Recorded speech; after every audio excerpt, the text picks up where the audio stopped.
Dans la période cardinale, puisque maintenant c'est le nouveau sujet de recherche, période cardinale qui commence à la fin du signe mutable, en fin de compte, et qui se prolonge jusqu'à la fin du signe cardinal, et peut-être au début d'un signe fixe. Ça occupe à peu près un tiers du temps saturnien de 7 ans. Alors, je voudrais quand même parler, comme j'ai fait tout à l'heure, de ce que j'ai fait à ces différents moments. En 79, je publié Aquarius sous la nouvelle Verseau. Ça n'avait pas rien, ça. Parce qu'il s'agit d'un très grand nombre d'astrologues qui participent à ce volume.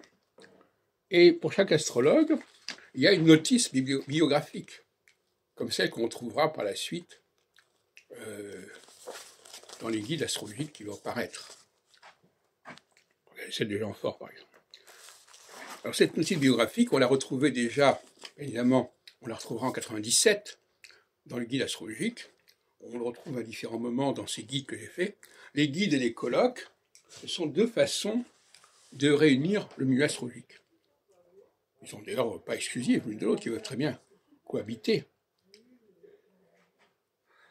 Et donc, chaque fois qu'il y a cette période de fin signe mutable, début signe cardinal, j'ai un rôle à jouer dans le milieu astrologique, et pas seulement dans le milieu astrologique, dans d'autres milieux également.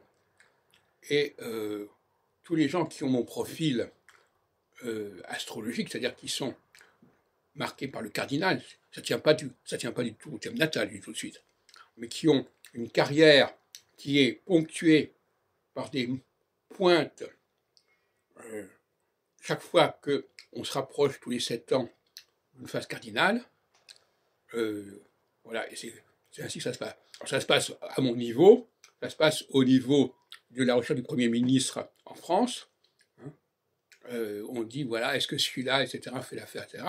Et ce questionnement, il va se perpétuer, il va perdurer peut-être quelque temps, jusqu'à ce que Saturne arrive véritablement en signe cardinal.